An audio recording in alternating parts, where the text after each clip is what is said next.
जुड़ गए हैं। तो चलिए सबसे पहले मैं दिल्ली का रुख कर रही हूं, तो मैं जरा समझना चाहूंगी कुमार गौरव, एक बार फिर से ईडी का जिन्न निकल आया है कल की हुई छापेमारी के बाद, लेकिन फिर से वही आरोप प्रत्यारोप। अब कौन भ्रष्टाचारी कौन सदाचारी, फिर से उसी पर जंग और उसी को लेकर बयानबाजी।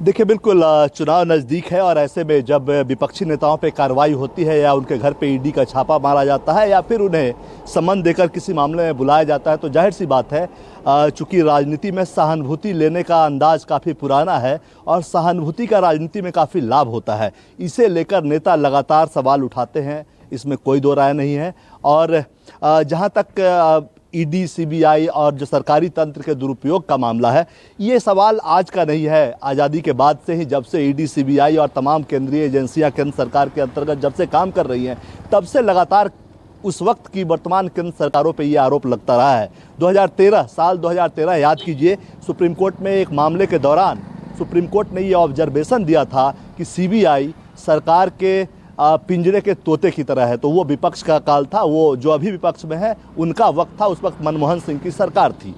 अब आगे जब बात आई तो 2019 में ईडी, जो कि पहले एक कमज़ोर संस्था मानी जाती थी, चूँकि दूसरी संस्थाएं यानी सीबीआई जब मामला दर्ज करती थी, उसके चार्जशीट या एफआईआर में अगर मनी लॉन्ड्रिंग का मुद्दा आता था, इशू होता था, तब फिर ईडी इस मामले में सुनवाई शुरू करती थी। लेकिन 2019 में मोदी सरकार ने ईडी के हाथ मजबूत किए और उन्हें गिरफ्तारी, एफआईआर, जांच, हर चीज़ का पावर दे दिया और इस बिल को मनी बिल की तरह लाया गया था, यानी राष्ट्रपति से परमिशन के बाद सिर्फ लोकसभा में पास कराएं, राज्यसभा में ले जाने की ज़रूरत नहीं है। उस वक्त राज्यसभा में एनडीए सरकार के पास, मोदी सरकार के पास नंबर्स नहीं थे, इसलिए विपक्ष ने आरोप लगाया कि इसको मनी बिल की तरह लाया गया, जबकि इसकी ज़रूरत नहीं थी। उसके बाद से लगातार 14 से 22 के बीच की अगर बात करें तो हाँ, अगर आंकड़ों के लिहाज से आप जाएंगे तो ये ज़रूर देखने को मिलता है कि जो 2004 से 14 यूपीए के काल में ईडी, सीबीआई का जो मामला था, 60% राजनेताओं पे चलता था, 40% आम लोगों पे चलता था, जो दूसरे इससे जुड़े क्रिमिनल्स होते थे, अपराधी होते थे, उनके ऊपर। 2014 से 22 के बीच अगर पिछले साल तक का आंकड़ा मैं आपको बता रहा हूँ, उस समय तक अगर आएंगी तो हाँ, ये जरूर आया है कि जितने मामले दर्ज होते हैं उसमें से 95% राजनेताओं के खिलाफ है, माफ़ कीजिएगा, 100 में से 95% विपक्ष के नेताओं के खिलाफ है। यानी सत्ता पक्ष के भी कुछ नेताओं पे चलता होता है, लेकिन वो सामने नहीं आता। 95% विपक्ष के नेताओं के ऊपर ईडी का शिकंजा होता है। सक्सेस रेट की बात कर लें तो ईडी 2014 से 22 तक में 93% सक्सेस रेट है। 4 से 14 में मात्र 5,000 करोड़ की संपत्ति ईडी अटैच कर पाई थी, अभी 1 लाख करोड़ की संपत्ति अटैच कर पाई है। तमाम जो केसेस देश भर में ईडी देख रही है उस लिहाज से। अब आरोप प्रत्यारोप की बात करते हैं।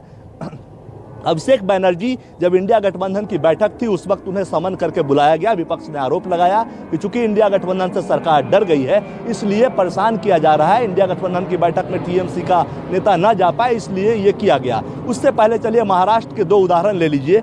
8 साल पुराने मामले में नवाब मलिक लंबे समय अभी जेल काट कर आए हैं और उनके साथ साथ 8 साल वो पुराना मामला था, ज़मीन खरीद का मामला था। अवैध तरीके से सस्ते कीमत पे दाऊद इब्राहिम के रिश्तेदार से ज़मीन खरीदने का आरोप था। वो अभी जेल काट कर बाहर निकले हैं। माना जा रहा है कि वो अजित पवार के साथ जा सकते हैं। अभी कुछ दिन पहले उनकी जमानत हुई, वो बाहर आए हैं। नारायण राणे 2016-17 में ही नारायण राणे के बारे में किरीट सोमैया, जो कि बीजेपी के सांसद थे, उन्होंने आरोप लगाया था कि इन्होंने 300 करोड़ का घपला किया है। ईडी ने उसकी जांच शुरू की, लेकिन 17 में नारायण राणे ने अपनी पार्टी बनाई। उसके बाद वो एनडीए के साथ आ गए कि आज वो केंद्र में मंत्री हैं। उनके खिलाफ मामला कहाँ गया किसी को नहीं मालूम। पीछे चलिए असम चलते हैं। वहाँ पे हेमंता बिस्वा शर्मा पे शारदा घोटाले में आरोप लगा कि 20 लाख रुपए राज्य में जो चिटफंड कंपनियां थी उनको बढ़ावा देने के लिए उन्होंने लिया। सीबीआई ने उनसे कह रहा है कि बीजेपी की वॉशिंग मशीन में जाकर 15 जनवरी सदाचारी हो जाते हैं। इसलिए विपक्ष ये तमाम सवाल हर ईडी कार्रवाई पर उठाता है और ईडी, सीबीआई के दुरुपयोग का जो है आरोप सत्ता पक्ष पर लगाता हुआ नजर आता है।